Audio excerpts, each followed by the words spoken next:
നമസ്കാരം. നമ്മൾ ഏകദേശം ആ ഒരു നിമിഷത്തിലേക്ക് എത്തിയിരിക്കുകയാണ്. മൃദംഗനാദം 2024 എന്ന ഒഫീഷ്യൽ ഗിന്നസ് അറ്റംപ്റ്റിലേക്ക് ഭരതനാട്യം 12,000 ഭരതനാട്യം നർത്തകർ അണിനിരക്കുന്ന ആ ഒരു അറ്റംപ്റ്റിൻ്റെ വേദിയുടെ ബാക്ക് സ്റ്റേജിലാണ് ഞാനിവിടെ റെഡിയാണ്. 12,000-ഓളം നർത്തകർ അവിടെ ഗ്രൗണ്ടിൽ അണിനിരന്നുകൊണ്ടിരിക്കുകയാണ്. നമ്മളെല്ലാവരും ഒരുപാട് നാളായിട്ട് കാത്തിരുന്ന ആ ഒരു നിമിഷമാണ്. സോ പ്രാർത്ഥനയോടെ നമ്മളും റെഡിയാകുന്നു. അതാണിപ്പോൾ. ഒരുപാട് എക്സൈറ്റഡ് ആണ്. നിങ്ങൾക്ക് എല്ലാവർക്കും അറിയാം, ഇതിൻ്റെ ഗാനം എന്ന് പറയുന്നത് ഇതിനു വേണ്ടി എഴുതിയതാണ്. കൈതപ്രം തിരുമേനി എഴുതിയതാണ്. ശ്രീ ദീപാങ്കുരനാണ് സംഗീതം സംവിധാനം ചെയ്തിരിക്കുന്നത്. നമ്മുടെ എല്ലാവരുടെയും പ്രിയപ്പെട്ട ശ്രീ അനൂപ് ശങ്കറാണ് ഗാനം ആലപിച്ചിരിക്കുന്നത്.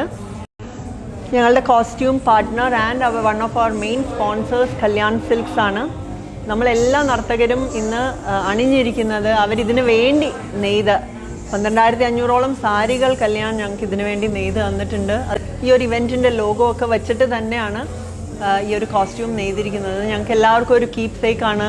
ഈ ഇവൻറ്റ് കഴിഞ്ഞും ഇതിനെക്കുറിച്ച് ഓർക്കുവാനായിട്ട് ഞങ്ങൾക്ക് മാത്രം ഉണ്ടാവുന്ന, ഇത് കടകളിൽ എല്ലാവർക്കും വാങ്ങണ അങ്ങനെയല്ല, ഞങ്ങൾക്ക് മൃദംഗനാദത്തിൻ്റെ പാർട്ടിസിപ്പൻസിനും മാത്രമായിട്ട് ചെയ്തു തന്നതാണ്. കാത്തിരിപ്പിൻ്റെ ആ ഒരു വളരെ ഫൈനൽ സ്റ്റേജിലാണ് ഞങ്ങളെല്ലാവരും എത്തിയിരിക്കുന്നത്.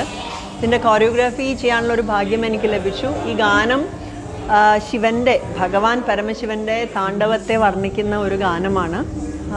അത് കൈലാസത്തിൽ, അതുകൊണ്ട് തന്നെയാണ് കൈലാസത്തിൻ്റെ കളേഴ്സ് മനസ്സിൽ വെച്ചുകൊണ്ടാണ് കോസ്റ്റ്യൂമും ഡിസൈൻ ചെയ്തിരിക്കുന്നത്. ബാക്കി നമുക്ക് കാണാം. ഓക്കെ.